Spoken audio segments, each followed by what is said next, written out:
सभी हिंदी साहित्य प्रेमियों का हिंदी साहित्य की क्लास में आपका हार्दिक स्वागत, अभिनंदन। हम करें आपकी book youth competition times. Youth competition times book में सभी क्वेश्चन बहुत ही महत्वपूर्ण हैं, सभी की डिटेल्स भी बहुत अच्छे से दी गई है। आज हम कर रहे हैं भाषा विज्ञान से संबंधित महत्वपूर्ण क्वेश्चन आंसर। भाषा विज्ञान से संबंधित हमारे 5 क्लासें पहले हो चुकी हैं, आज की हमारी ये 6ठी क्लास है। आज का हमारा पहला क्वेश्चन है, निम्नलिखित में से मानक हिंदी का आदर्श एवं मानक क्षेत्र क्या है। आपसे पूछा है निम्नलिखित में से जो मानक हिंदी का आदर्श व मानक क्षेत्र कौन सा है। हरियाणा, मेरठ, दिल्ली, हिमाचल प्रदेश। ये आपके assistant professor Haryana college lecturer जो राजस्थान आरपीएससी के द्वारा पूछा गया क्वेश्चन है ये कि निम्नलिखित में से मानक हिंदी का आदर्श व मानक क्षेत्र क्या है। तो इसमें आएगा आपका मेरठ। क्या आएगा? मेरठ। जो मेरठ क्षेत्र है वो हिंदी का मानक आदर्श और मानक क्षेत्र है। ओके, दिए गए विकल्पों में मेरठ मानक हिंदी का आदर्श व मानक क्षेत्र है। शेष हिंदी भाषा के क्षेत्र हैं। ओके, हरियाणा में हरियाणवी, दिल्ली में खड़ी बोली का प्रयोग, और ये सभी क्षेत्र पश्चिमी हिंदी के अंतर्गत आते हैं। ठीक है, अगला है, सिंगल के लोग किस भाषा को मागधी कहते हैं। सिंगल के लोग, सिंगल यानी श्रीलंका के लोग, श्रीलंका के लोग जो मागधी भाषा है उसको क्या कहते हैं। मागधी को वो क्या कहते हैं? संस्कृत कहते हैं, पाली कहते हैं, प्राकृत, अपभ्रंश। ये हरियाणा असिस्टेंट प्रोफेसर 2017 में पूछा गया क्वेश्चन है कि सिंगल के लोग हैं वो किस भाषा को मागधी कहते हैं। तो सिंगल के लोग हैं जो पाली भाषा है, कौन सी? जो पाली भाषा है उसको मागधी कहते हैं। सिंगल के लोग किस भाषा को मागधी कहते हैं? तो पाली भाषा को मागधी कहते हैं। देखिए, सिंगल के लोग पाली भाषा को मागधी कहते हैं। कौन सी भाषा मध्यकालीन आर्य भाषा की नहीं है। आपसे पूछा है कि इनमें से कौन सी भाषा है जो मध्यकालीन आर्य भाषा की नहीं है। अपभ्रंश, पाली, प्राकृत, संस्कृत। तो देखिए, जो मध्यकालीन आर्य भाषा है इसमें आती थी पाली, प्राकृत, अपभ्रंश। पाली को प्रथम प्राकृत कहते थे, प्राकृत को द्वितीय प्राकृत और अपभ्रंश को तृतीय प्राकृत कहते थे। अपभ्रंश के बाद में 1000 ईस्वी के बाद में आपकी हिंदी की शुरुआत हो जाती है।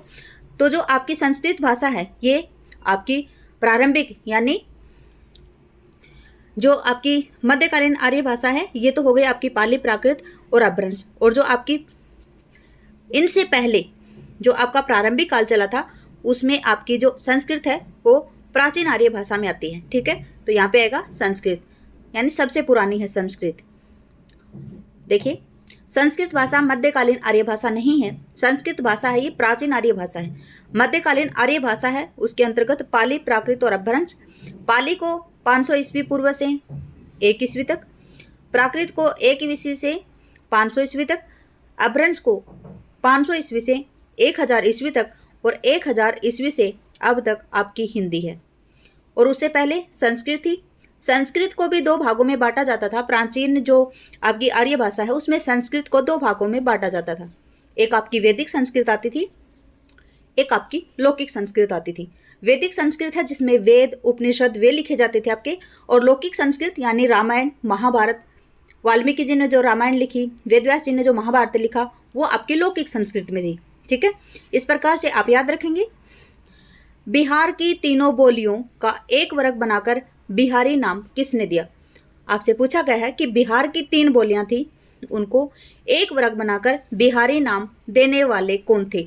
तो वो थे ग्रियर्सन साहब। कौन थे? ग्रियर्सन साहब थे। ये भी आपके हरियाणा असिस्टेंट प्रोफेसर में पूछा गया क्वेश्चन है ये। बिहार की तीनों बोलियों का एक वर्ग बनाकर बिहारी नाम ग्रियर्सन जी ने दिया था।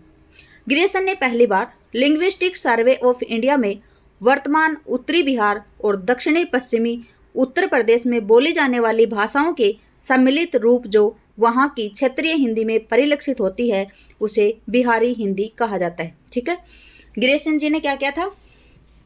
इन्होंने पहली बार लिंग्विस्टिक सर्वे ऑफ इंडिया मतलब लैंग्वेजों की सर्वे की थी इन्होंने। उस पुस्तक में लिंग्विस्टिक सर्वे ऑफ इंडिया की पुस्तक थी, उसमें उन्होंने उत्तरी बिहार और दक्षिणी पश्चिमी उत्तर प्रदेश में बोली जाने वाली भाषाओं का सम्मिलित स्वरूप जो वहाँ की क्षेत्रीय भाषा में परिलक्षित होता है उसे बिहारी नाम दिया था। अगला है,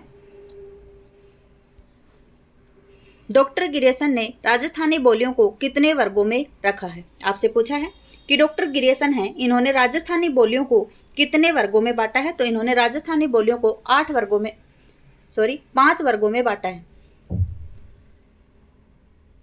देखिए,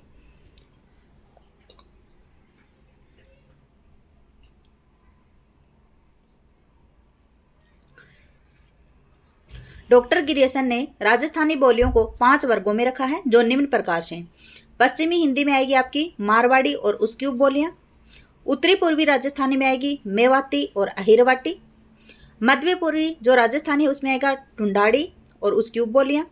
दक्षिणी पूर्वी राजस्थानी में आएगी मालवी और रागड़ी। दक्षिणी पश्चिमी में आएगी निमाड़ी बोली और मेवाड़ी। ठीक है, किसी को नक्शा अच्छे से याद है राजस्थान का, तो उसके लिए बहुत ही अच्छे से याद हो रहे होंगे ये कि पश्चिमी राजस्थान के अंतर्गत मारवाड़ी और उसकी उपबोलियां बोली जाती हैं। उत्तरी पूर्वी राजस्थान में जहाँ पे अलवर साइड, भरतपुर, डिग, यहाँ पे मेवाती, अहिरवाटी। मध्य पूर्वी राजस्थानी यानी जयपुर के आसपास के क्षेत्र में ढूंढाड़ी व उसकी उपबोलियां। दक्षिणी पूर्वी राजस्थान मालवी और रागड़ी। दक्षिणी पूर्वी राजस्थान यानी कोटा, बूंदी, बारां, झालावाड़ ये क्षेत्र। और दक्षिणी राजस्थान यानी आपका उदयपुर, चित्तौड़गढ़ थोड़ा सा, और आपकी बांसवाड़ा और डूंगरपुर इस साइड में बोली जाती है निमाड़ी बोली और मेवाड़ी। पश्चिमी हिंदी उपभाषा वर्ग में नहीं है। पश्चिमी हिंदी उपभाषा वर्ग है, उसमें कौन सी बोली है जो नहीं है? कोरवी, कन्नौजी, बघेली और बुंदेली। तो देखिए बघेली नहीं है, क्योंकि बघेली है ये पूर्वी हिंदी के अंतर्गत आती है। किस में आती है? पूर्वी हिंदी में। अब छत्तीसगढ़ी, कौन कौन सी भाषाएं आती हैं?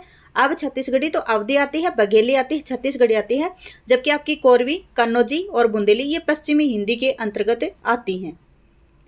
देखिए, पहले देखते हैं इसकी व्याख्या। बघेली पश्चिमी हिंदी उपभाषा वर्ग में नहीं आती है, क्योंकि जो बघेली है पश्चिमी हिंदी उपभाषा वर्ग के अंतर्गत कोरवी, जिसे खड़ी बोली कहा है, हरियाणवी, जिसको बांगरू कहा है गिरियसन जी ने, कन्नौजी, ब्रज, बुंदेली बोलियां आती हैं, जबकि बघेली, अवधी, छत्तीसगढ़ी पूर्वी हिंदी के वर्ग के अंतर्गत आने वाली बोलियां हैं। अगला क्वेश्चन है पश्चिमी सीमा की मगही किससे प्रभावित हुई है? पश्चिमी सीमा की जो मगही है वो किससे प्रभावित हुई है? तो ये भोजपुरी से प्रभावित है। जो पश्चिमी सीमा की मगही है ये भोजपुरी से प्रभावित है। ये हरियाणा असिस्टेंट प्रोफेसर में पूछे गए क्वेश्चन है। ये पश्चिमी सीमा की मगही भोजपुरी से प्रभावित है। भोजपुर भाषा के अंतर्गत जौनपुर, आजमगढ़, बनारस, गाजीपुर, मिर्जापुर, बलिया आदि जिले आते हैं। मगही की पश्चिमी सीमा के अंतर्गत बक्सर, सिवान, सारण इत्यादि क्षेत्र आते हैं। मगही की जो पश्चिमी सीमा है उसके अंतर्गत कौन कौन से क्षेत्र आते हैं? बक्सर आता है, सिवान और सारण। अगला क्वेश्चन, आर्य परिवार की भाषाओं का वर्गीकरण ध्वनियों के आधार पर करने की चेष्टा सबसे पहले किस विद्वान ने सुझाया था? आपसे पूछा है कि आर्य परिवार की भाषाओं का वर्गीकरण ध्वनियों के आधार पर करने की चेष्टा सबसे पहले किस विद्वान ने सुझाया था? अस्कोली ने, वोन वेडके ने, डॉक्टर धीरेन्द्र वर्मा ने और गिलक्राइस्ट ने। 168 इसमें आंसर आएगा आपका अस्कोली ने। ठीक है, आर्य परिवार की भाषाओं का वर्गीकरण ध्वनियों के आधार पर करने की चेष्टा सबसे पहले किस विद्वान ने सुझाई थी? तो वो थे आपके अस्कोली साहब। अस्कोली साहब ने आर्य परिवार की भाषाएं हैं उसका वर्गीकरण ध्वनियों के आधार पर करने की चेष्टा सबसे पहले जाहिर की थी। सभी क्वेश्चन हरियाणा असिस्टेंट प्रोफेसर में पूछे जा रहे हैं, तो हरियाणा असिस्टेंट प्रोफेसर में जिस भी स्टूडेंट ने फॉर्म लगा रखा है तो वो इस बात को पूरे ध्यान से सुनेंगे। आर्य परिवार की भाषाओं का वर्गीकरण ध्वनियों के आधार पर करने की चेष्टा सबसे पहले अस्कोली नामक विद्वान ने सुझाया था। अस्कोली महोदय ने 100 की संख्या के आधार पर सतम व केटुम नाम से भारोपीय परिवार को 2 भागों में विभाजित किया था। ठीक है, आपसे पूछा जा सकता है कि सतम और केतुम में बांटने वाले कौन थे? तो अस्कोली साहब थे। ओके, भाट भाषा किसे कहा जाता है? राजस्थानी, छत्तीसगढ़ी, पहाड़ी और डिंगल। जो भाट भाषा है वो किसे कहा जाता है? तो भाट भाषा आपके डिंगल को कहा जाता है। किसको? डिंगल को। देखिए, भाट भाषा डिंगल भाषा को कहते हैं। डिंगल भाषा राजस्थानी मिश्रित अभ्रंश से मिलकर बनी है, जबकि पिंगल भाषा ब्रज भाषा और अभ्रंश से मिलकर बनी है। जो आपकी ये राजस्थानी प्लस अपभ्रंश और पिंगल भाषा, जो आपकी डिंगल है ये राजस्थानी और अपभ्रंश से मिलकर बनी है, और जो आपकी पिंगल भाषा है ये ब्रज भाषा और अपभ्रंश से मिलकर बनी है। तो ये बातें आप बिल्कुल याद रखेंगे, इसके अलग से क्वेश्चन बन सकते हैं। भाषा के संबंध में कौन सा कथन गलत है? भाषा प्रतीक व्यवस्था है, भाषा अनुकरण से सीखी जाती है, भाषा में प्रयुक्त शब्दों और उनके अर्थ का संबंध प्राकृतिक है, भाषा व्यवहार सामाजिक है। क्वेश्चन नंबर 170, इसका आंसर आएगा कि भाषा में प्रयुक्त जो शब्द हैं और उनके अर्थ का संबंध प्राकृतिक होता है, ये कथन गलत है। जबकि ये तीनों ही कथन बिल्कुल ठीक है। भाषा की प्रतीक व्यवस्था होती है और भाषा अनुकरण से सीखी जाती है और भाषा व्यवहार सामाजिक होता है। ये तीनों ही ऑप्शन बिल्कुल ठीक है, जबकि आपका सी ऑप्शन बिल्कुल गलत है। यहाँ पे भाषा के संबंध में भाषा में प्रयुक्त शब्दों और उनके अर्थ का संबंध प्राकृतिक होता है, यह कथन गलत है। भाषा प्रतीक व्यवस्था है, भाषा अनुकरण से सीखी जाती है, भाषा व्यवहार सामाजिक है, ये सभी कथन भाषा के संबंध में बिल्कुल सही है। अगला है, भारतीय संविधान के किस अनुच्छेद की अष्टम सूची में अंतर्गत भारतीय भाषाओं की व्यवस्था की गई है? तो ये अनुच्छेद है 343, भाग है 17। कितने भाग? 17। और अनुच्छेद 343 में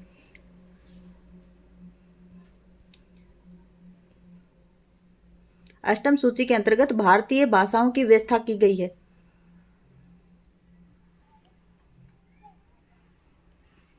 सॉरी, इसमें आंसर आएगा आपका अनुच्छेद 351। भारतीय संविधान के अनुच्छेद 351 में अष्टम सूची के अंतर्गत भारतीय भाषाओं की व्यवस्था की गई है। किसमें? अनुच्छेद 351 में।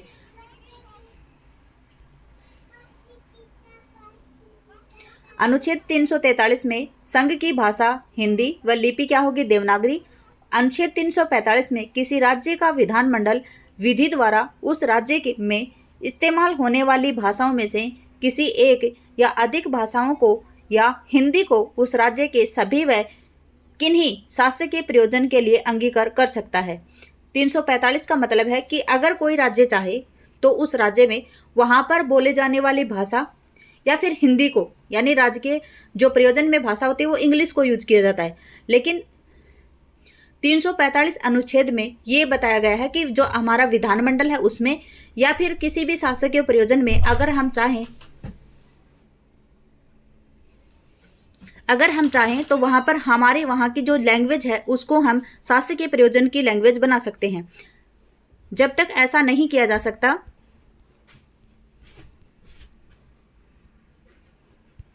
अंग्रेजी का प्रयोग उसी प्रकार से किया जाता रहेगा जिस प्रकार उससे ठीक पहले किया जा रहा था। अनुच्छेद 349 में संविधान के प्रारंभ से 15 वर्ष की अवधि के दौरान प्रयोग की जाने वाली भाषा के लिए उपबंध करने वाला कोई विधेयक राष्ट्रपति की पूर्व अनुमति, जो कि वह राजभाषा आयोग व भाषा समिति के प्रतिवेदन पर विचार करके देगा, इसके बाद ही संसद में प्रयुक्त किया जा सकता है। अगला है, जनु लेनी हार न लेही जीहूं हरनी तरा सही ताही ऐतन बोल आव मुख करो तराही तराही। उपयुक्त पंक्तियों में कौन सी भाषा है? तो इसमें है अवधी भाषा।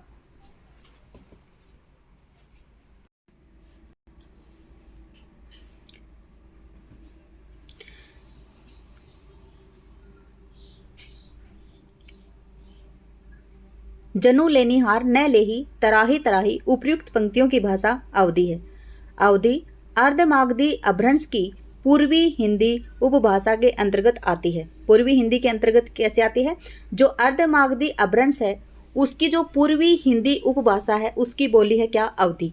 और इसमें कौन कौन से आती हैं? अवधी, बघेली, छत्तीसगढ़ी। जबकि ब्रज शोर सैनी अपभ्रंश के पश्चिमी हिंदी उपभाषा की ओकार बहुला बोली है।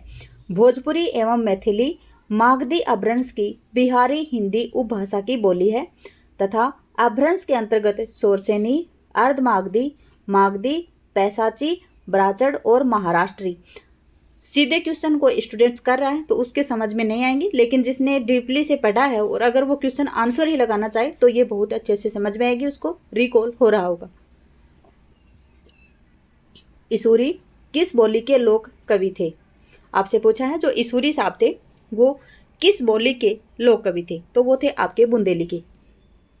किसके थे? बुंदेली के। इसूरी बुंदेली बोली के प्रमुख लोक कवि हैं।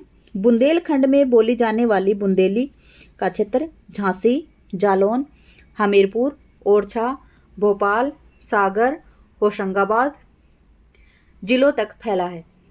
इस प्रकार दक्षिणी उत्तर प्रदेश, मध्य प्रदेश का मध्य भाग इस बोली के क्षेत्र में समाविष्ट है, किंतु बुंदेली में साहित्य रचना बहुत कम ही हुई है। लाल कवि ने छत्र प्रकाश की रचना बुंदेली में की है। जो लाल कवि ने जो छत्र प्रकाश लिखा था उसकी रचना किस में की है? बोली में की है, बुंदेली में की है। अगला है मेरठ, सहारनपुर, बिजनौर किस बोली क्षेत्र के अंतर्गत आते हैं? मेरठ, सहारनपुर, बिजनौर किस बोली क्षेत्र के अंतर्गत आते हैं? तो वो आते हैं आपके खड़ी बोली के अंतर्गत। किस में आते हैं? खड़ी बोली में। मेरठ, रामपुर, मुरादाबाद, मुजफ्फरनगर, गाजियाबाद, सहारनपुर, बिजनौर खड़ी बोली भाषा क्षेत्र के अंतर्गत आते हैं, जबकि आगरा, मथुरा ब्रज भाषा क्षेत्र में, इटावा, हरदोई, कानपुर, फर्रुखाबाद, पीलीभीत कनौजी बोली में, इलाहाबाद, रायबरेली, सीतापुर, बहराइच, गोंडा, फैजाबाद, सुल्तानपुर आदि अवधी बोली के क्षेत्र में आते हैं। इनके क्षेत्र और बोली आप याद रखेंगे। क्रम मिलाओ में क्षेत्र और बोलियों से संबंधित महत्वपूर्ण क्वेश्चन आते हैं। अगला है इनमें से किस बोली में ने का प्रयोग नहीं होता है? आपसे पूछा है कि इनमें से कौन सी बोली है जिसमें ने का प्रयोग नहीं होता है? तो वो बोली आपकी अवधी। कौन सी है? अवधी है। अवधी बोली में ने का प्रयोग नहीं होता है। क्या है? जो अवधी बोली है उसमें ने का प्रयोग नहीं होता है, जबकि कोरवी खड़ी बोली में, हरियाणवी जिसे बांगरू कहते हैं, मालवी में ने का प्रयोग किया जाता है। अवधी बोली का विकास अर्धमागधी अपभ्रंश से हुआ है, जो पूर्वी हिंदी से इसका विकास हुआ है। इसके अंतर्गत 3 बोलियां आती है। किसमें? अर्धमागधी अपभ्रंश से पैदा हुई है। क्या? देखिए, अर्धमागधी अपभ्रंश से पैदा हुई क्या? पूर्वी हिंदी। और पूर्वी हिंदी से पैदा हुई हैं 3 बोलियां, अवधी, बघेली और छत्तीसगढ़ी। इस प्रकार से आप याद रखेंगे। अगला है पावरी इनमें से किस बोली से संबंधित है? पावरी इनमें से किस बोली से संबंधित है? जो पावरी है वो किससे संबंधित है? तो वो आपकी बुंदेली से संबंधित है। किससे है? बुंदेली से। देखिए, पावरी बुंदेलखंड क्षेत्र में बोली जाने वाली बुंदेली की बोली है। बुंदेली की उपबोली है। कौन सी? पावरी। पावरी ग्वालियर मध्य प्रदेश के उत्तर पूर्व में स्थित दतिया व उसके आसपास के क्षेत्र में बोली जाती है। पावरी कहाँ पे बोली जाती है? जो ग्वालियर है, मध्य प्रदेश का जो ग्वालियर है उसमें, और उसके उत्तर पूर्व में स्थित जो दतिया है या उसके आसपास के क्षेत्र में कौन सी बोली बोली जाती है? तो पावरी बोली जाती है। और ये किसकी बोली है? तो ये बुंदेली की उपबोली है। शासकीय प्रयोजनों के लिए राजभाषा अधिनियम 1976 कौन से प्रदेश में लागू नहीं होता है? जो शासकीय प्रयोजनों के अंतर्गत राजभाषा अधिनियम है वो 1976 में कौन से जो क्षेत्र हैं वहां पर लागू नहीं होता है? मणिपुर, तमिलनाडु, आंध्र प्रदेश, महाराष्ट्र। तो कौन से ऐसे क्षेत्र हैं जहां पे ये लागू नहीं होता है? तो वो क्षेत्र है आपका तमिलनाडु। तमिलनाडु में यहाँ पे ये जो आपका राजभाषा अधिनियम 1976 है वो लागू नहीं होगा। शासकीय प्रयोजनों के लिए राजभाषा अधिनियम 1976 तमिलनाडु प्रदेश में लागू नहीं होगा। मणिपुर, आंध्र प्रदेश, महाराष्ट्र पर ये लागू होगा, जबकि तमिलनाडु पर ये आपका जो कानून है, राजभाषा अधिनियम है 1976 वाला, वो लागू नहीं होगा। अगला है संविधान के 8वीं अनुसूची में परिगणित 22 भाषाओं में कौन सी भाषा का उल्लेख नहीं है? तो जो 8वीं अनुसूची में 22 भाषा हैं वो आपको बिल्कुल याद होनी चाहिए। उसमें से कौन सी नहीं है? अंग्रेजी, कोंकणी, पंजाबी और संस्कृत। तो इनमें जो अंग्रेजी भाषा है ये इसके अंतर्गत 22 भाषाओं में नहीं आती है। इस बात को बिल्कुल आप याद रखेंगे। अंग्रेजी इसके अंतर्गत नहीं आती है, और जो हमारी राजस्थानी है वो भी आपकी 22 भाषाओं में नहीं आती है। संविधान की 8वीं अनुसूची में परिगणित 22 भाषाओं में अंग्रेजी भाषा का उल्लेख कहीं पर भी नहीं है। कोंकणी, पंजाबी, संस्कृत का उल्लेख 8वीं अनुसूची में है। संविधान का कौन सा अनुच्छेद कहता है कि राज्य और केंद्र के बीच या 2 राज्यों के बीच पत्रादि संघ की राजभाषा में जाएगा? संविधान का ऐसा कौन सा अनुच्छेद है जो ये कहता है कि राज्य और केंद्र के बीच में तथा या 2 राज्यों के बीच में अगर पत्रादि संघ की राजभाषा में होगा? तो ये कहता है अनुच्छेद 346 346।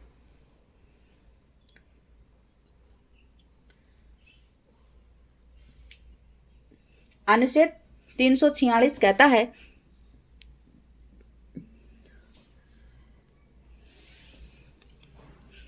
कि राज्य और केंद्र के बीच तथा दो राज्यों के बीच पत्रादि संघ की राजभाषा में किया जाएगा। जो एक राज्य दूसरे राज्य के साथ करे या राज्य किसी केंद्र के साथ में अगर पत्र आदि का प्रयोग करता है तो जो हमारी राजभाषा है और राजभाषा क्या है, हिंदी, उसी में ही उसका प्रयोग करेगा।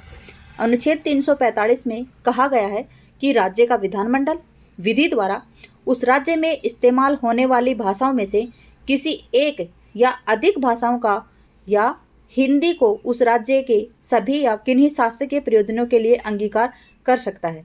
जब तक ऐसा नहीं किया जाता, अंग्रेजी का प्रयोग उसी प्रकार होता रहेगा जिस प्रकार उसके ठीक पहले किया जा रहा था। इस बात को आप समझेंगे कि अनुच्छेद 345 ये कहता है, क्यों कहता है, क्योंकि अंग्रेजी भाषा का प्रयोग जब हमारे संविधान में ये लागू कर दिया था कि हमारी भाषा हिंदी होगी, राजभाषा हिंदी होगी और लिपि देवनागरी होगी, तब भी ये कहा गया था कि अगले 15 वर्षों तक अंग्रेजी वैसे के वैसे ही बनी रहेगी जैसे आज है।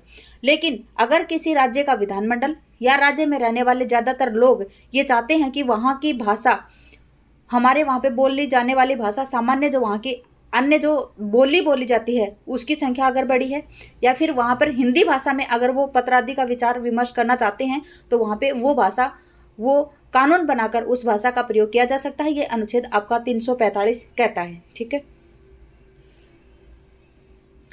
साहित्य में प्रयुक्त भाषा के आधार पर नामवर सिंह ने अपभ्रंश के कितने भेद बताए हैं? साहित्य में प्रयुक्त भाषा के आधार पर नामवर सिंह ने अपभ्रंश के कितने प्रकार बताए हैं? तो अपभ्रंश के प्रकार बताए उन्होंने 2। साहित्य में प्रयुक्त भाषा के आधार पर नामवर सिंह ने 2 भेद बताए, एक तो पूर्वी तथा पश्चिमी। अगला है, मसऊद हसन खां किस बोली को मानक हिंदी खड़ी बोली का आधार मानते हैं? मसऊद हसन खां किस बोली को मानक हिंदी खड़ी बोली का आधार मानते हैं? ब्रजभाषा को, बुंदेली को, कन्नौजी को, हरियाणवी को?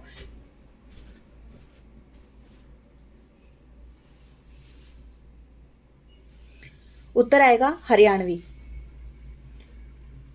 मसऊद हसन खां हरियाणवी बोली को मानक हिंदी खड़ी बोली का आधार मानते हैं।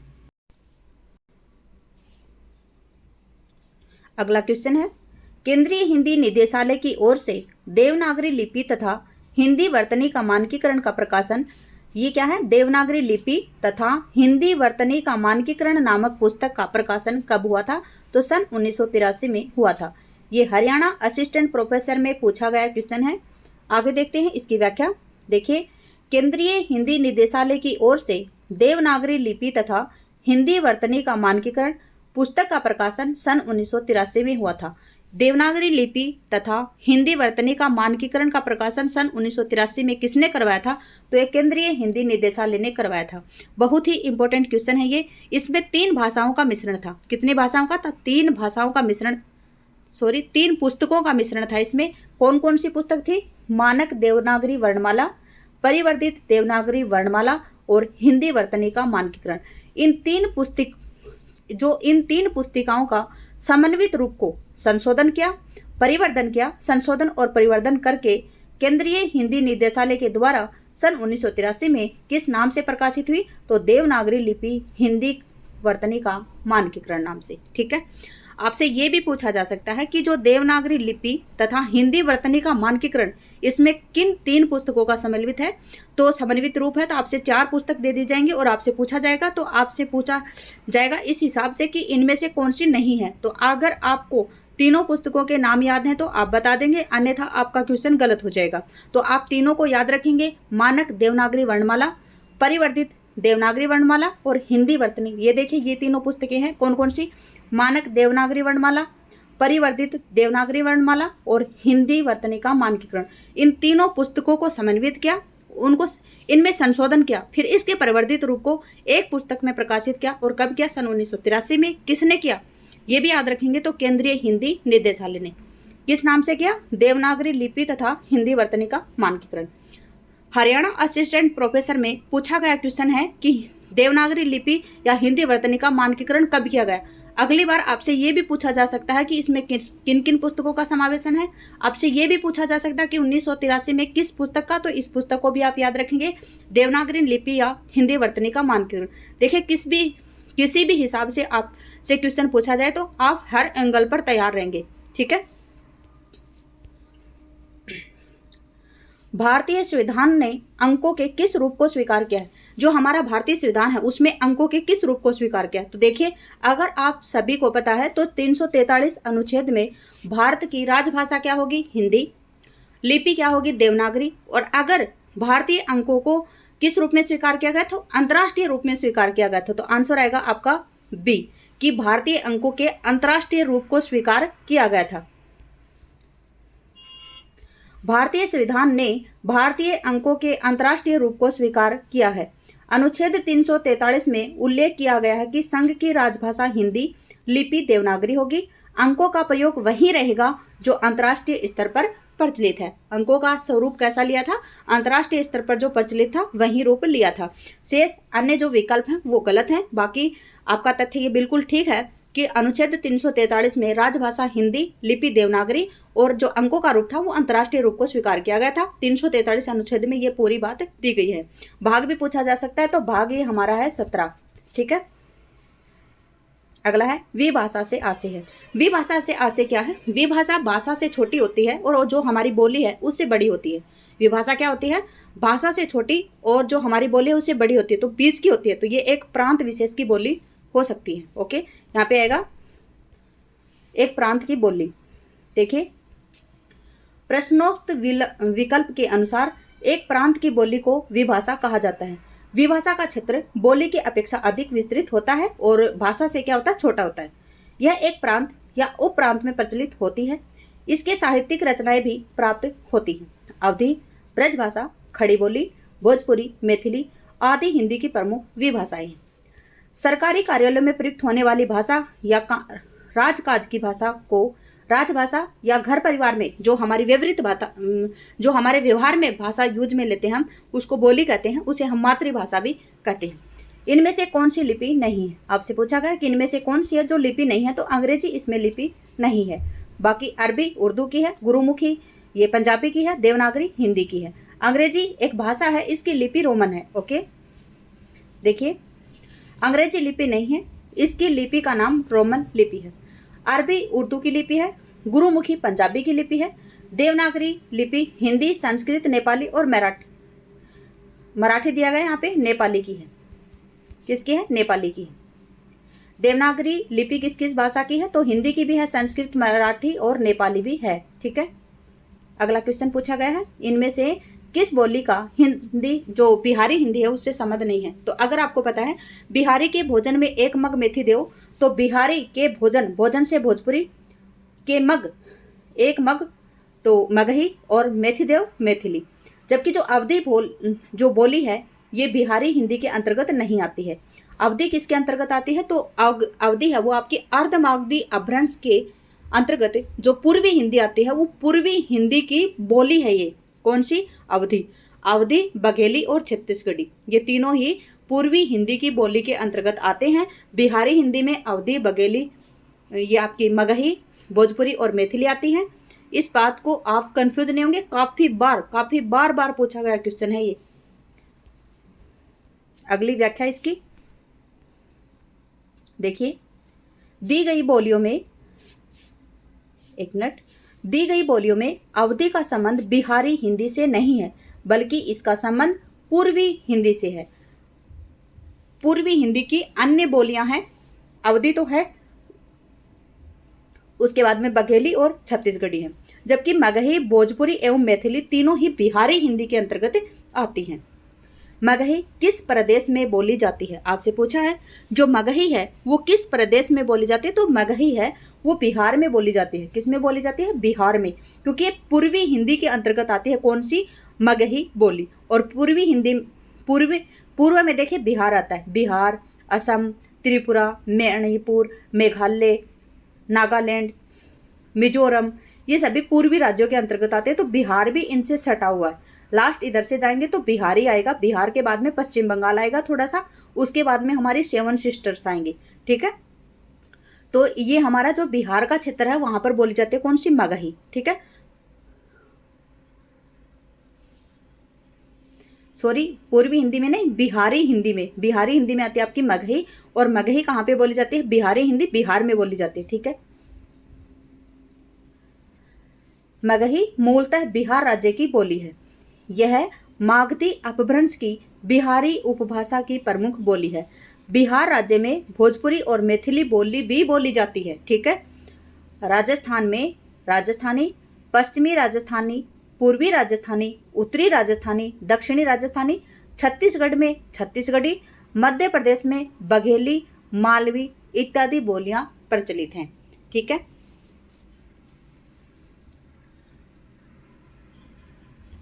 सिंधी भाषा का विकास अपभ्रंश की किस बोली से हुआ है? ब्राचड़, पैसाची, मागधी और अर्धमागधी। आपसे पूछा है जो सिंधी भाषा है उसका विकास अपभ्रंश की किस बोली से हुआ है? तो सिंधी का विकास किससे हुआ है? ब्राचड़ से हुआ है। किससे हुआ है? ब्राचड़ से। देखिए काफी बार पूछा गया क्वेश्चन है ये। यूपी टीजीटी 2016, डाइट पीजीटी 2014 और कॉलेज लेक्चरर राजस्थान जो आरपीएससी करवाती है कॉलेज लेक्चरर की एग्जाम, उसमें पेपर फर्स्ट में 2014 में पूछा गया क्वेश्चन है। ब्राचड़ में सिंधी बोली आती है। पैसाची अपभ्रंश से पंजाबी निकली है। मागधी अपभ्रंश से कौन सी निकली है? भोजपुरी, मगही, मैथिली, ठीक है। और अर्धमागधी से कौन सी निकली? अवधी, बघेली, छत्तीसगढ़ी। देखिए मागधी से क्या निकली है? बिहारी हिंदी, और बिहारी हिंदी की बोलियां कौन सी? भोजपुरी, मगही, मैथिली। अर्धमागधी से निकली है पूर्वी हिंदी, और पूर्वी हिंदी की बोलियां कौन सी? अवधी, बघेली, छत्तीसगढ़ी। मुंडा भाषा परिवार का क्षेत्र कौन सा है? आपसे पूछा है मुंडा भाषा परिवार का क्षेत्र कौन सा है? तो मुंडा भाषा परिवार का क्षेत्र कौन सा है? राजस्थान, मध्य प्रदेश, तमिलनाडु और छोटा नागपुर। तो देखिए जो मुंडा भाषा परिवार है उसका क्षेत्र है नागपुर। कौन सा है? छोटा नागपुर।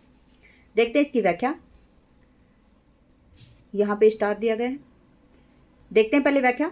मुंडा भाषा परिवार का क्षेत्र छोटा नागपुर। देखिए छोटा नागपुर ही है और ये झारखंड राज्य के अंतर्गत आता है। मुंडा भाषा परिवार की भाषाएं भारत और बांग्लादेश को मिलाकर लगभग 1 करोड़ लोग बोलते हैं। भारत और भारत से सटा हुआ जो बांग्लादेश है हमारा, उस क्षेत्र में बोली जाती है। 1 करोड़ लोगों के द्वारा बोली जाती है कौन सी? मुंडा भाषा। मुंडारी ऑस्ट्रो एशियाटिक भाषा परिवार की एक शाखा है। आयोग ने उसका उत्तर है वो गलत माना था। देखिए आयोग किस हिसाब से मानता है ये तो हम नहीं कर सकते, लेकिन जो मुंडा भाषा परिवार है उसका क्षेत्र छोटा नागपुर है। आगरा किस बोली का क्षेत्र है? आगरा अवधी का, खड़ी बोली का, ब्रजभाषा, छत्तीसगढ़ी। यूपी टीजीटी में पूछा गया क्वेश्चन है कि आगरा है वो किस बोली के अंतर्गत, आगरा है वो किस बोली का क्षेत्र है? तो आगरा है वो ब्रजभाषा का क्षेत्र है। किसका है? ब्रजभाषा का। देखिए ये भाषा और इनके क्षेत्र दिए गए हैं, इनको आप इग्नोर नहीं करेंगे, आप लिख लीजिए एक जगह पे। इनसे संबंधित आपके 1 या 2 क्वेश्चन जरूर बनेंगे, ठीक है। तो आप याद रखेंगे ब्रजभाषा का क्षेत्र कौन सा? मथुरा, आगरा, अलीगढ़, बरेली, बदायूं, एटा, मैनपुरी और भरतपुर। अवधी का कौन सा है? अयोध्या, लखीमपुर खीरी, बहराइच, गोंडा, बाराबांकी, लखनऊ, सीतापुर, उन्नाव, फैजाबाद, सुल्तानपुर, रायबरेली, प्रयागराज, जौनपुर और प्रतापगढ़। खड़ी बोली का है बिजनौर, रामपुर, मुरादाबाद, मेरठ, मुजफ्फरनगर, सहारनपुर, दिल्ली और गाजियाबाद। अगला क्वेश्चन, पूर्वी हिंदी के अंतर्गत अवधी के अतिरिक्त इनमें से कौन सी बोली समाहित की जाती है?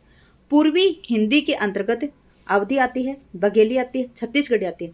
यहाँ पे पूछा गया है कि अवधी के अतिरिक्त इनमें से कौन सी बोली जो समाहित होती है? कन्नौजी नहीं होती है क्योंकि ये पश्चिमी हिंदी के अंतर्गत आती है। मारवाड़ी नहीं होती, ये राजस्थानी में आती है। बघेली आएगा यहाँ पे। अवधी, बघेली और छत्तीसगढ़ी तीनों किस में आती है? पूर्वी हिंदी के अंतर्गत। और ये किससे विकसित हुई है? तो ये अर्धमागधी अपभ्रंश से विकसित हुई है पूर्वी हिंदी। और पूर्वी हिंदी के अंतर्गत अवधी के अतिरिक्त पूछा है तो अवधी के अतिरिक्त यहाँ पे बघेली दी गई है, जबकि एक और आती है इसमें छत्तीसगढ़ी और आती है। देखिए बार बार इन क्वेश्चनों को घुमा घुमा कर कभी किस एग्जाम में कभी किसी एग्जाम में, तो आप अगर इनकी डिटेल्स पढ़ेंगे ना तो डिटेल्स के माध्यम से आप पूरा कवर कर लेंगे लास्ट तक। अगर आपने एक बार वीडियो देखा समझ में नहीं आया, अगर 2-3 बार आप वीडियो देखेंगे तो आप पूरी हिंदी की भाषा परिवार है वो उनसे संबंधित सभी क्वेश्चन याद हो चुके होंगे आप। देखते हैं इसकी व्याख्या। देखिए पूर्वी हिंदी के अंतर्गत अवधि के अतिरिक्त इनमें से बघेली बोली समाहित होती है। यह अर्धमागधी अपभ्रंश के अंतर्गत पूर्वी हिंदी उपभाषा की बोली है। इसमें अवधी, बघेली और छत्तीसगढ़ी आती है। कनौजी बोली पश्चिमी हिंदी उपभाषा के अंतर्गत शोरसेनी अपभ्रंश में आती है। शोरसेनी अपभ्रंश के अंतर्गत ब्रज, कन्नौजी, बुंदेली, हरियाणवी और खड़ी बोली आती हैं। मारवाड़ी राजस्थानी भाषा की बोली है। अगला है अर्थ परिवर्तन की दिशाओं में शामिल नहीं है। आपसे पूछा है जो अर्थ परिवर्तन है उसकी दिशाओं में शामिल नहीं है। क्वेश्चन है अर्थ परिवर्तन की दिशाओं में शामिल नहीं है। अर्थ संकोच, अर्थापकर्ष, अर्थोत्कर्ष, अर्थ विस्तार और अर्थाभाव। तो इसमें आएगा आपका अर्थाभाव। देखिए छत्तीसगढ़ असिस्टेंट प्रोफेसर 2014 में पूछा गया क्वेश्चन है अर्थ परिवर्तन की दिशाओं में अर्थाभाव शामिल नहीं है, जबकि अर्थ संकोच, अर्थ अपकर्ष, अर्थोत्कर्ष और अर्थ विस्तार अर्थ परिवर्तन की दिशाएं होती हैं। देखा जाता है कि कोई शब्द पहले व्यापक अर्थ में प्रयुक्त होता था, लेकिन बाद में उसका अर्थ संकोच से सीमित अर्थ हो जाता है। जैसे पहले मृग शब्द पशुओं के संदर्भ में प्रयुक्त होता था, परंतु वर्तमान में मृग का अर्थ केवल हिरण हो गया है। यही अर्थ संकोच कहलाता है। इस प्रकार से अर्थ अपकर्ष मतलब अर्थ का नीचे पड़ना, अर्थोत्कर्ष मतलब अर्थ को उच्चता प्रदान करना, अर्थ विस्तार मतलब अर्थ का विस्तार करना। लेकिन अर्थाभाव, अगर किसी चीज का अर्थ हम निकालते हैं तो अर्थ का अभाव नहीं होता है। उस अर्थ का विस्तार हो सकता है, उपकर्ष हो सकता है, अपकर्ष हो सकता है, उत्कर्ष हो सकता है और उसका संकोच हो सकता है, लेकिन अर्थाभाव नहीं होगा। संज्ञान का अर्थ क्या है? ये आपके राजस्थान स्कूल शिक्षा प्राध्यापक परीक्षा 2018 में पूछा गया क्वेश्चन है। संज्ञान का क्या अर्थ है? देखिए कर्म, कार्य व भाषा के माध्यम से स्वयं और दुनिया को समझना। संज्ञान का कर्म यानी कार्य के माध्यम से स्वयं और दुनिया को समझना, भाषा के माध्यम से स्वयं और दुनिया को समझना, भाषा के संप्रेषण के माध्यम से स्वयं और दुनिया को समझना। तो आपका आंसर आएगा यहाँ पे भाषा और संप्रेषण के माध्यम से स्वयं को भी समझना और दुनिया को भी समझना। ये आपका आंसर डी बिल्कुल राइट है। ठीक है, दिए गए विकल्पों में संज्ञान का अर्थ भाषा और संप्रेषण के माध्यम से स्वयं और दुनिया को समझना होता है। कौन सी भाषा वियोगात्मक भाषा है? आपसे पूछा है कि कौन सी भाषा है जो वियोगात्मक भाषा है? संस्कृत, अपभ्रंश, प्राकृत और पाली। आपसे पूछा है कि वियोगात्मक भाषा कौन सी है? तो वियोगात्मक भाषा आपकी अपभ्रंश, और हिंदी है वो भी आपकी वियोगात्मक भाषा है। संस्कृत है यह आपकी संयोगात्मक भाषा है।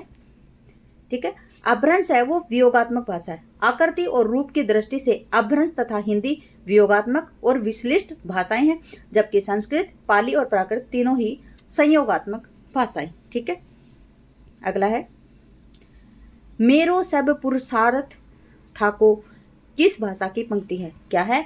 मेरो सब पुरुषार्थ ठाको, इसमें किस भाषा की पंक्ति है ये? तो ये भाषा है आपकी ब्रज की। किस भाषा की है? ब्रज भाषा की पंक्ति है ये। मेरो सब पुरुषार्थ ठाको ब्रज भाषा की पंक्ति है। ब्रज भाषा का विकास पश्चिमी हिंदी से हुआ है। पश्चिमी हिंदी का विकास शोरसेनी अपभ्रंश से हुआ है। पश्चिमी हिंदी के अंतर्गत 5 बोलियां आती हैं: कोरवी, हरियाणवी, ब्रजभाषा, बुंदेली और कन्नौजी। हिंदी को आर्य भाषा कहकर प्रयोग और प्रचार का विषय बनाने वाले थे प्रताप नारायण मिश्र, बालकृष्ण भट्ट, महर्षि दयानंद सरस्वती और गिरधर दास। हिंदी को आर्य भाषा कहकर प्रयोग और प्रचार का विषय बनाने वाले कौन थे? तो ये थे आपके महर्षि दयानंद सरस्वती जी। ये आपके कॉलेज लेक्चरर 2014 में पूछा गया क्वेश्चन है। आगे देखते हैं इसकी व्याख्या। देखिए, हिंदी को आर्य भाषा कहकर प्रयोग और प्रचार का विषय बनाने वाले महर्षि दयानंद सरस्वती थे। स्वामी जी आधुनिक भारत के महान चिंतक, समाज सुधारक, अखंड ब्रह्मचारी और आर्य समाज के संस्थापक रहे हैं।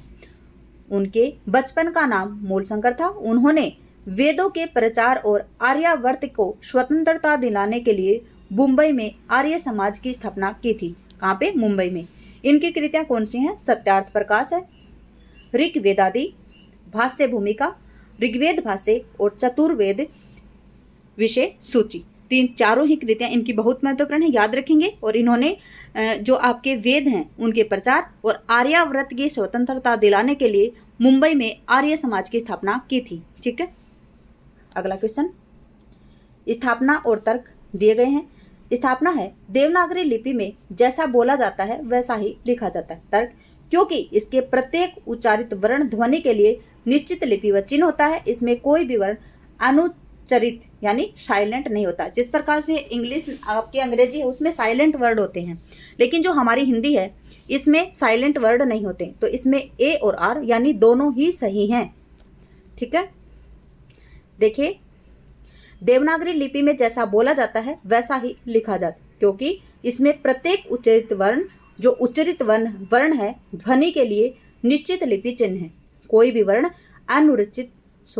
अनुउच्चरित नहीं है, साइलेंट नहीं है, अर्थात ए, स्थापना और तर्क आर दोनों ही सही हैं।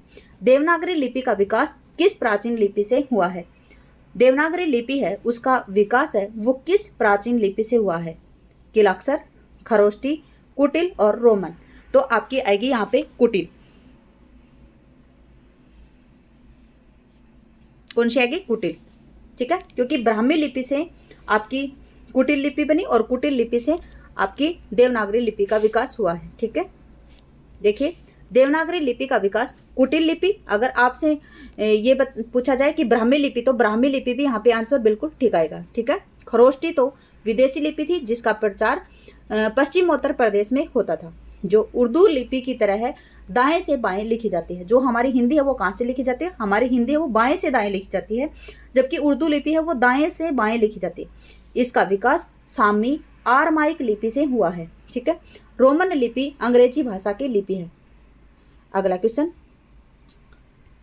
डॉक्टर ग्रियर्सन ने किस भाषा को अंतर्वेदी का नाम दिया है? आपसे पूछा है कि डॉक्टर जो ग्रियर्सन साहब हैं उन्होंने किस भाषा को अंतर्वेदी भाषा कहा, तो ब्रज भाषा को कहा है। ये भी देखिए आपके कॉलेज लेक्चर में पूछा गया क्वेश्चन है, बहुत ही इंपॉर्टेंट क्वेश्चन है ये। डॉक्टर ग्रियर्सन ने ब्रज भाषा को अंतर्वेदी का नाम दिया है। ग्रियर्सन ने लिंग्विस्टिक सर्वे ऑफ इंडिया नाम से एक पुस्तक प्रकाशित की, जिसमें भारतीय भाषाओं का सर्वेक्षण करते हुए भाषाई आधार पर भारत को 3 भागों में उन्होंने बांटा था। ठीक है, आपसे पूछा जा सकता है कि जो डॉक्टर ग्रियर्सन साहब हैं उन्होंने उनकी पुस्तक कौन सी थी, तो ये याद रखेंगे कि लिंग्विस्टिक सर्वे ऑफ इंडिया, और इस पुस्तक में उन्होंने भारतीय भाषाओं के सर्वेक्षण के आधार पर, भाषाई आधार पर भारत को कितने भागों में बांटा, तो 3 भागों में बांटा है। ठीक है, अगला है, हिंदी और उर्दू के बीच की सरल भाषा कहलाती है। हिंदी और उर्दू के बीच की जो सरल भाषा होती है वो क्या कहलाती है, तो वो हिंदुस्तानी कहलाती है। कौन सी? हिंदुस्तानी। हिंदी और उर्दू के बीच की सरल भाषा हिंदुस्तानी कहलाती है। ये भाषा हिंदी और उर्दू दोनों के बोलचाल की भाषा है। इसमें संस्कृत के तत्सम शब्द और अरबी फारसी के उधार लिए गए शब्द दोनों कम होते हैं। ये हिंदी यूरोपीय भाषा परिवार के हिंद आर्य शाखा में आती है। देवनागरी या फारसी अरबी किसी भी लिपि में लिखी जा सकती है। ठीक है, इसी के साथ में करते हैं हम क्लास का समापन। क्लास में बने रहने के लिए आपका धन्यवाद। आपका दिन शुभ रहे। जय हिंद, जय भारत, जय जवान, जय किसान।